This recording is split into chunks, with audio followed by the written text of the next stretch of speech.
What's going on, you guys? Welcome to the Unlock Your Freedom podcast with Kevin Kepple. If you're looking to create more in your life, and if you want more of anything, it's not about doing more, it's about being more. So I'm excited you're here, and I'll see you guys on the inside.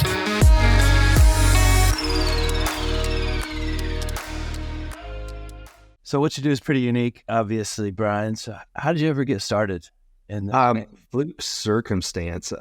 I had a friend who came into town. I live in Dallas, Texas. She came in for a trade show, and we were supposed to meet for dinner. And I'm at the restaurant. I order my drink. I'm looking over the menu, and she calls and says, "Oh, I'm not going to make it." Oh, here we go.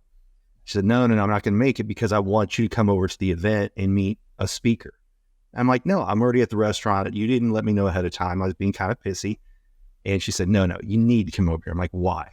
And she's like, because he can read facial features. I'm like, oh yeah, let me rush over there for that one. And she finally convinced me to go over there, but I went over with a chip on my shoulder. I thought, this guy's full of crap. I'm going to prove him wrong. He's going to say these generic things that apply to everyone.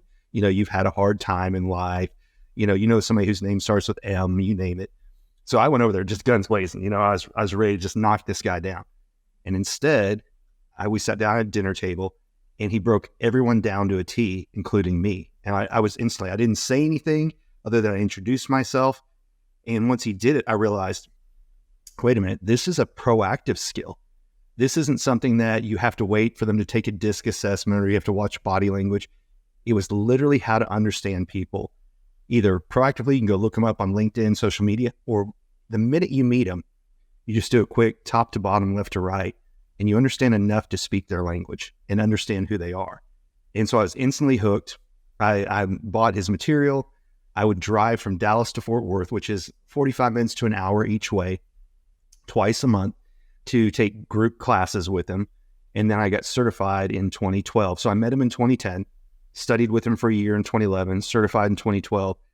And it's the skill that changed my life. Not the only skill, but the main skill. And it took me from being an introvert on the Helpdesk to a regional vice president of sales because I learned to focus on other people and I learned to get out of my own way in the process. Yeah, well, I think that's something we could all benefit from learning. But yes. So real quick on the pragmatic side, I guess, what does this training and certification look like? Sure. So he used to do it. He's retired now, but it used to be 3 days and you went in, you had to study material ahead of time. But it was learning every single facial feature. So what do foreheads mean? What are lines across here? What are lines across here? Eyebrows, eyelid, eye angle, lower eyelid, ears, cheek width, nose, ridge of nose, nostrils, nostril size and shape. Every single facial feature tells you a little bit of something about someone. But the real cool thing about it is, it's like, I have a 6-year-old, so it's like learning for her to read. First, she learned letters. Then she learned words, then she learned sentences, then she learned paragraphs. And people's faces are the same thing. So if I'm the keynote speaker or I'm doing a quick training on people, I always teach eyebrows because eyebrows lead to eye contact. But after the 3 days, you just learn it. But what it really was learning to put it into my own language. So I would go out and test it. I used to travel quite a bit for the road. And I would always sit at the bar and I'd talk to people when I was there and I'd talk to servers. And I was verifying. Because even though I learned it, I still kind of wondered how accurate was it? Not 100%, but it's high 90s. And the challenge is, if you look up the term for it, it's called physiognomy. It's been around since the Greeks, but when they call it the science and it's not 100%, then it gets labeled a pseudoscience. Well, guess what? Body language is a pseudoscience as well. But it's one of those things of, does it work for you in your life? Give it a shot. If it's for you, great. If it's not, then move on. But it changed my life completely. Oh, that's cool. So let's go to my favorite subject. Let's talk about me. Where everybody naturally goes, right? Yeah. But maybe I'm just kidding, but could you do a quick maybe explanation of the eyebrows that you were talking about, just to help people? Yeah, absolutely. What I'll do is, if you don't mind, I'll pop something up on the screen. Sure. Share it, and then I'll come back and talk about what your face says. Are you good with that? Yeah, I guess so. It's like, usually it's get out of my head, but maybe it's get out of my face. Yeah. And so let me backtrack. Let me set something up real fast. All right. Can you see that information right there? Yeah, there we are. So just for simplicity, I could talk about eyebrows for half a day, but with leaving the audience with something they can walk away from and immediately use, there's three basic shapes of eyebrows. There's straight eyebrows, there's angled eyebrows, and there's rounded eyebrows. So kind of like when you're a kid, you're trying to put the right peg in the right hole when you're talking to someone. So if you see someone with straight eyebrows, get straight to the point. Facts, figures, data, not a lot of fluff. Okay, so you just think straight to the point. Then if you have angled, like I have an angled eyebrow. I didn't get this until I became a corporate trainer. And so when you see an angled eyebrow in someone, it's, what's my angle? Help me understand it first so then I can help other people. So when I became a trainer or a speaker, I had to learn the material first, digest it, and then I could repeat it and teach it to other people. So angle can be seen as authoritative or bad, but it's not. It's just they have to understand it first, then they help other people. And then the third one is rounded eyebrows. So if you see rounded eyebrows, they think about the people around them. So taking Elon here as an example, well, Elon could have retired after he sold PayPal. Just retired to a beach, you name it. Instead, he invested all his money into Tesla. Then after that, SpaceX, So he's always investing things that help other people. What do we know about Oprah? We know who she's going to interview and what she does for her audience. Everybody remembers, you get a car, you get a car. So those are the three basic shapes of eyebrows. Then when you start looking at people, you can just say, okay, what do I see? Rounded, straight, angled, and you have the same material, the same things that you want to talk about, but it's how do I speak that person's language? So the simple analogy I give is when I was younger and I used to travel, if you go to another country, I used to think, oh, well, they should speak English. And if they don't, I'll just speak it louder, right? And so I was always pushing my own agenda in the way that I wanted to talk. But what changed things for me was learning basic phrases of that particular language. Please, thank you, good morning, good evening, where's the bathroom, check, please. When you try to speak somebody else's language, they feel that and they try to work with you as well. So now going back to you, what does your face say? I love this because you're like me in that people, they buy glasses based on what their eyebrows are. So when I first started getting glasses, I had straight glasses because I had straight eyebrows. So don't give me a lot of fluff, just give it to me. Give me the facts, I'll figure it out. And so looking at you, you have straight eyebrows as well. Now what you also have is you have a brow ridge across here. And so when you see that on someone, I see that on a lot of people, ex-military, law enforcement, you name it. Those are process-driven people. So if you're dealing with someone like that, and you can't do, if you're familiar with the waterfall method, which is, tell me what you want, I'm just going to deliver it. That's not the way that people who have a brow ridge think. They want to understand the different steps involved in the process. So if there's 4 steps involved, I can't jump from 1 to 4. I need to explain all the processes. And that tends to be because process-driven people are always also looking to re-engineer or redesign the process. So they want to understand how things work so they can maybe put it back together a different way. Right? Sure. Now, what we can have you do for your audience is if you raise your eyebrows up, see, you've got the deep Einstein lens from one side to the other. That's deep, intense study, Malcolm Gladwell's 10,000 hours. Now, if you see mine and I raise up, I have a lot of broken ones. So I know a little about a lot versus when you have those solid ones, deep, in-depth knowledge on at least I see 2 different subjects that pretty much inside out. Yeah, that's pretty cool. Man, that's fascinating. Yeah. And that's just with that little bit of real estate right here. So, we can keep going. So, for example, you don't have a lot of eyelid, kind of like I don't. So you're fine doing things by yourself. If other people join you, it's a bonus, but it's not a requirement. If you had very full upper lids, then I would change our conversation from me or I to we, because when you see upper eyelid, an easy rhyme to think of is the more lid you see, the more they think in terms of we. What are we going to do? Where are we going? Very inclusive people when you see that feature on someone. Wow, that's some fascinating stuff. Yeah. Oh, that's so good. It's way better than guess your weight, guess your age at Six Flags. Exactly. Well, here's what's really ironic. The guy that taught it to me, and I kind of missed this part, he was an attorney who learned it for jury consulting. And he discovered it goes all the way back to the Greeks. And so they started studying people, and it's the art of understanding other people based on their facial features. Well, it's still taught to some attorneys for jury consulting. Literally, you're talking about life or death situations. It's taught to them in some academic settings, but he realized, I love teaching this more than I do teaching law. So he actually walked away from his law practice to teach this around the world. And what he would do when he was in different places is he thought, I'm always going to keep verifying. So he would literally go places and set up a stand at like local fairs and things like that and just be like, hey, let me read your face. And the challenge with that is then it comes across kind of like carnival-ish or whatever, but that was his means of validating what he was reading, was he'd go and set this up and he'd say, hey, I'll bet it. And he would just say, hey, $1 if I get it right or wrong, you name it. But it was more about getting feedback. And he ended up doing it so often that the common phrase was amazing. So that's why when he first developed the flashcards that helped me the most, they say amazing face reading, because so many people would say amazing. And what you can do is like, this was the biggest thing that helped me, was when I bought the flashcards, I would pick up a card and I'd go, okay, what does that card say? And then I'd go out and say, how many people can I find this morning that have it? And then once you find the feature, go, okay, here's the feature. Now remind me what it means again. And that was before he had, like I have digital courses, I have coaching, you name it. But that was something with me traveling, I could take with me just one card, going for coffee in the morning, or if I was in the airport, I'd pull out one card and go, okay, what am I going to look for from the time I get through security till I get to my gate? And airports are awesome places to look and study this because nobody's paying attention to anybody else, right? Everybody's just trying to figure out, where am I going? How much time do I have? Can I eat? Where's the bathroom? So they're fantastic places to just identify features. And the reason that I named the company Subtle Skills is because you don't have to tell anybody that you're learning this.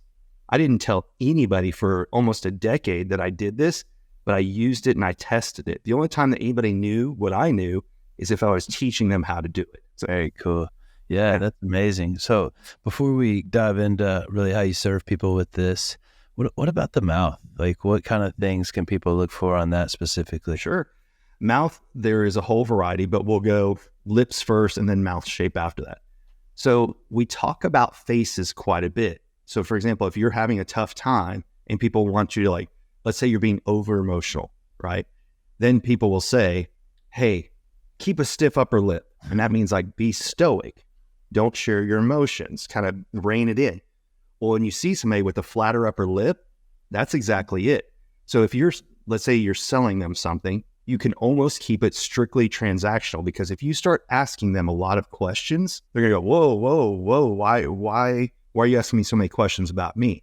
So a perfect example of this is my friend Janine Driver, body language expert.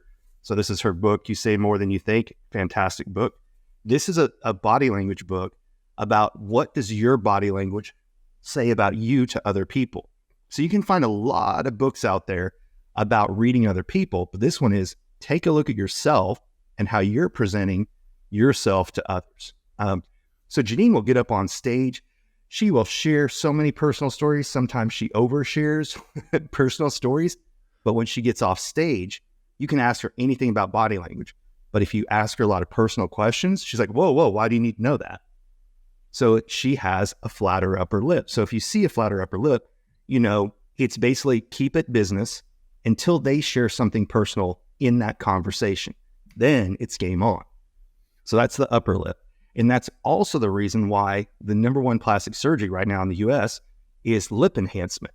And people don't know why they're getting it done. It's because the more upper lip we see, the more personable we are to others. And that's why for generations, you'll see women who have flatter lips who've been using lipstick to overemphasize lips that they don't have. So when you see it from far away, they look like very full lips. But when they get up close, it's actually drawn on with makeup. So that's upper lip. Yeah. Lower lip, if it's larger, those are people who like to talk about their business external things. So personal and then professional or outside world lip. So if you see someone who has both a good upper lip and lower lip, you look and say, which one's larger?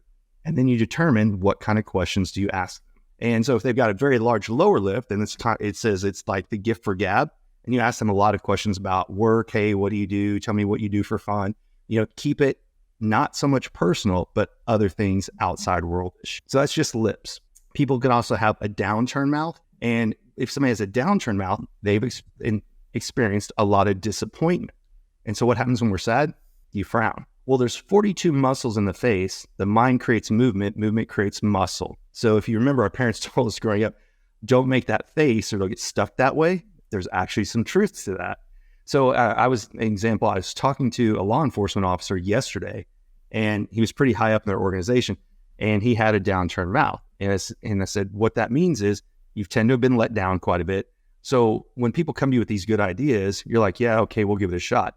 If it works out, great, but you're not expecting things to. So if they fail, then you're like, see, I knew it. He's like, yep, that's my personality.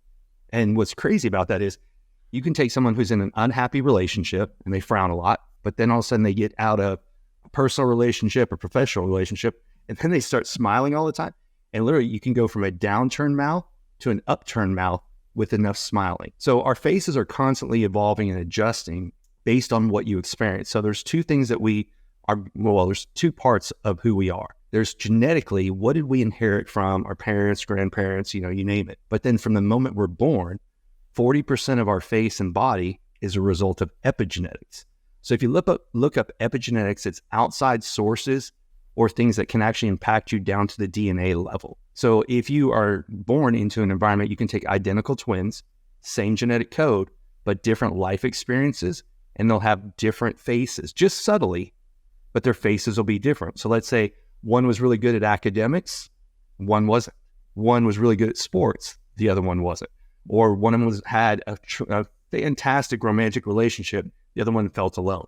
There's all kinds of things that will change and alter even in identical twins. Yeah, that's really cool. I mean, it sounds so like common sense when you say it, but I've never gone that deep with it. Well, So can I tell you why that is? Every book you ever read as a kid, all the mandatory reading, the only way to describe the characters in the book were through their actions and through their facial features. And so authors and artists took classes in physiognomy. So Edgar Allan Poe took a class in it. So when our whole life we've been taught what do facial features mean, because we'll say like, then they came in the room with their downturned nose and their pointed chin. That's usually a villain. So do those individual features mean that you're a villain? No. But if you have them, it's something to pay attention to. So you can turn on every Disney movie, you know who's the hero and who's the villain right away, just based on what they look like. So we've been taught our entire life to read and understand faces. I call it decoding facial features, because of every book we ever read where they didn't have a picture of who the characters were, and every cartoon we've ever watched. So the heroes, the good people, always have rounded features or chiseled jaw. All of the villains have angled eyebrows, downturned nose, pointed chin. Vampires have pointed teeth. So we've been taught a little bit about it. You just haven't been formally taught until today. Wow, that's fascinating.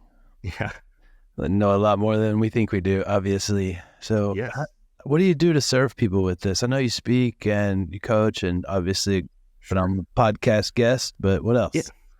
So for the visuals on here, I'm going to share one more screen real fast because I think it's important to see exactly what you're asking. And that is, go here. This is what everybody thinks it's about, right? And sales is important and negotiations are important. But that's just the minimal thing. Now, yes, I speak to a lot of sales organizations. Why? They have the budget. They invest the most in training for their people. But where we actually end up going a lot more than that is President's Club, executive retreats. Why? Well, this is a skill that people can use for career advancement. When I did this, I was on the help desk. 9 promotions later, I was regional vice president of sales. It was one of the tools that got me there. I mentioned earlier, body language, statement analysis, NLP. I'm always constantly searching to improve. But this was one of the biggest ones because being an introvert, you can read books, but when you go to interact with people is when you start freezing up. But when I learned to focus on other people, I learned to get out of my own way. And that's both personally and professionally. Yeah. Networking. I used to go to networking events and I would walk in and go sit in the corner and hope somebody came to walk and talk to me. But when I learned this, because I'm focused on them and because I'm looking at eyebrows, which lead to eye contact, I quit thinking in my head and I was living in the present moment. That was a huge game changer for me. Also, if I knew who I was going to be networking with, I could look them up ahead of time on LinkedIn, social media, you name it, and kind of analyze their faces. So when I met them, I felt like I was catching up with a friend instead of walking into a room cold. And a good example of that is when I spoke at Steve Sims' event, I said, hey, Steve, add me to your Facebook group so I can see who's coming to, it's called the Speakeasy. There's one coming up in November. So when I did this, it was in San Diego. I said, add me to your Facebook group. Let me see the people who are coming. And as people said, oh, I'm so excited. I can't wait to be there. I would go and take a screenshot of their face and I would break it down. So when I walked in, I'm like, oh, hey, Matt, and I talked to him, and they're like, oh, what is this? Your second or third time here? I'm like, no, actually, this is my first time here.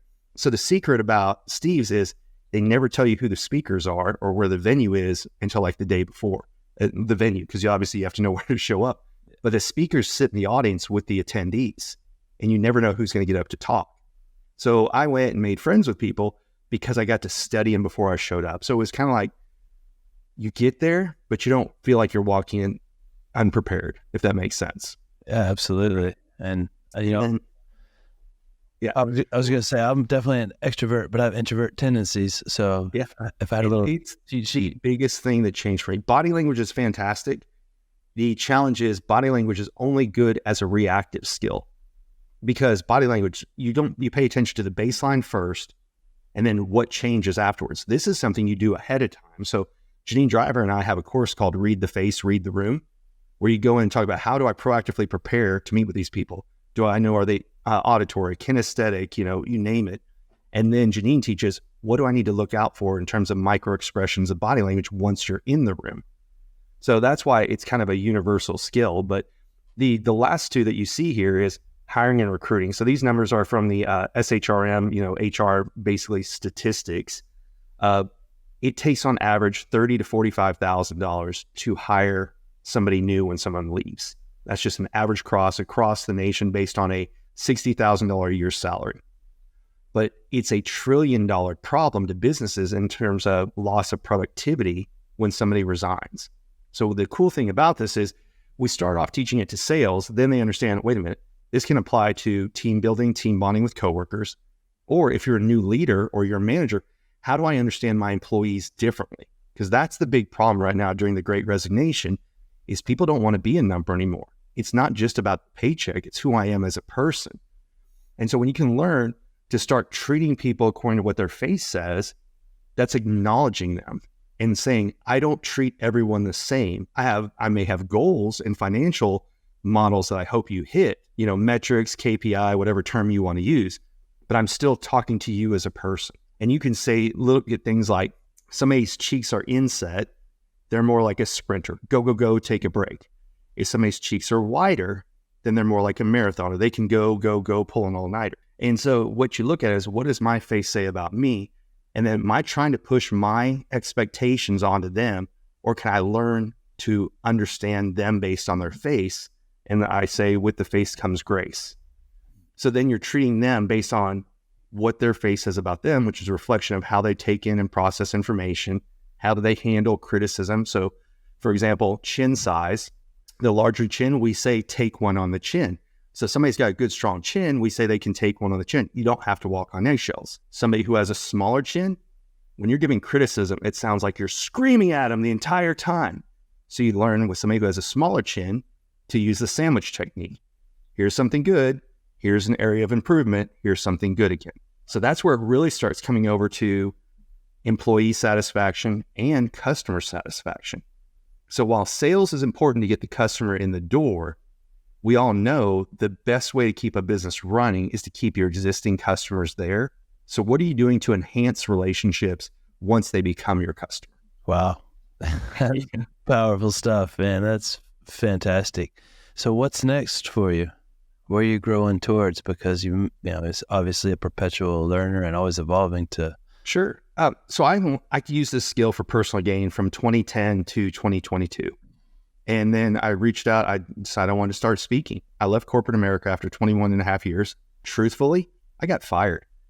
And I decided it was time for me to take a risk on me than to go back and just find another job. There's nothing wrong. Look, I was a 9-to-5er for a very long time, but ultimately I was happy with the paycheck and not happy with the day-to-day.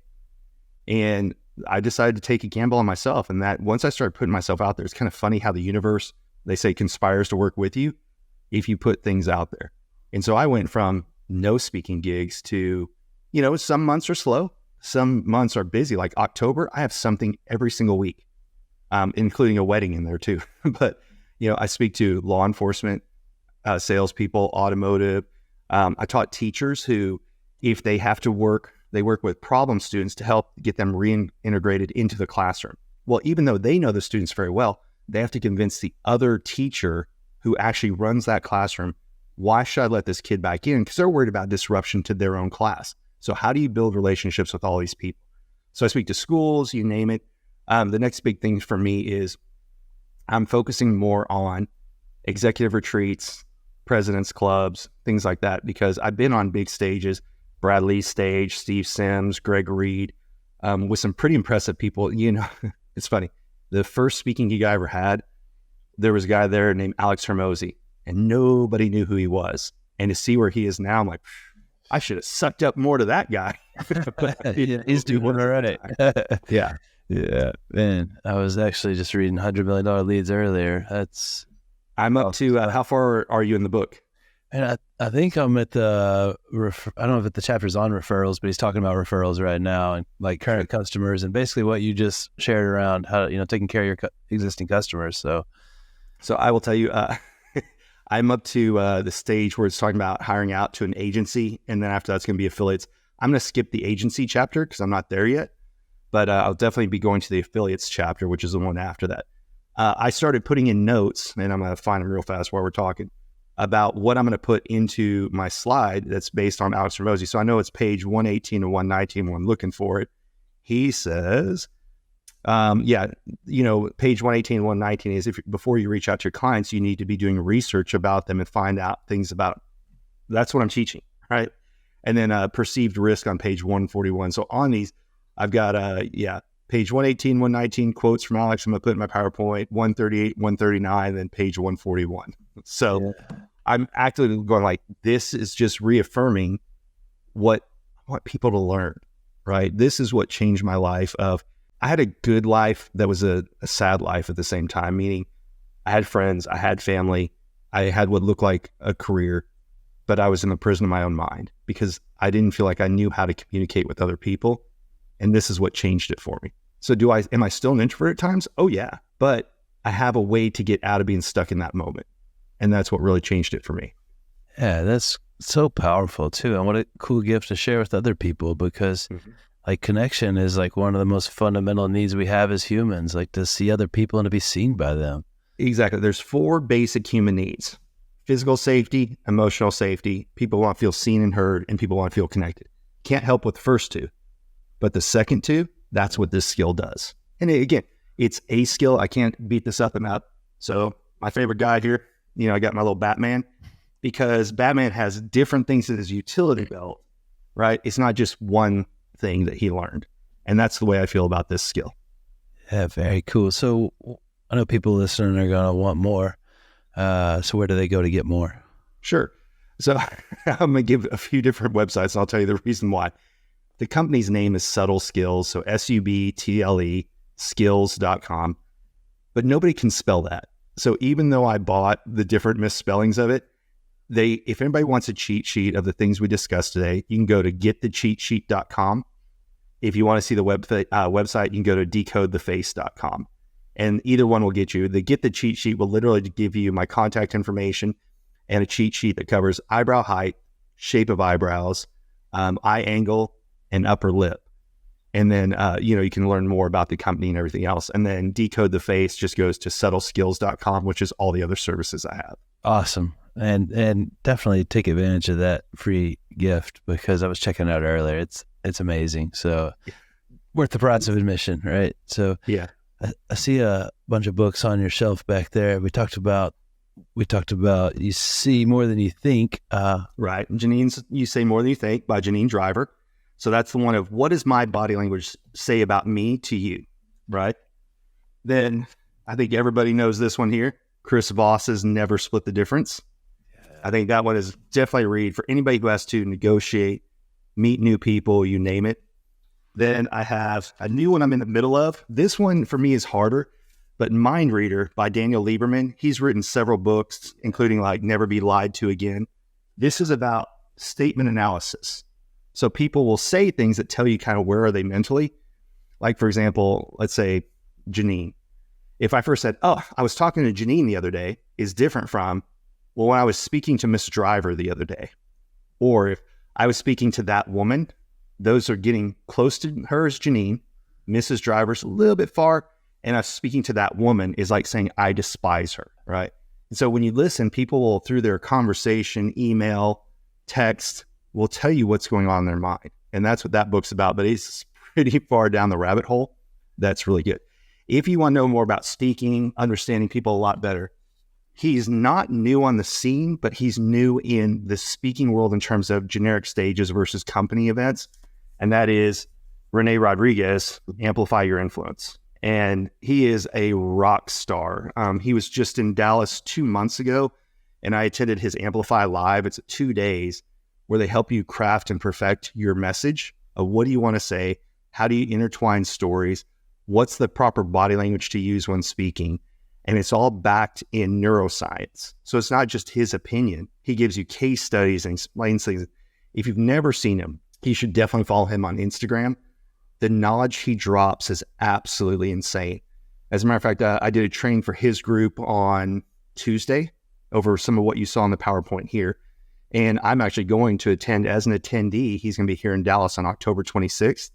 And I'm going to be in the audience because even though I was paid and I went to his event here for the 2 day with less than 10 people in there, I want to go back and keep learning from him. I think he's absolutely amazing. I don't think he's on enough radars yet, but he will be very, very soon. Oh, cool. All righty. Last question for you, Brian.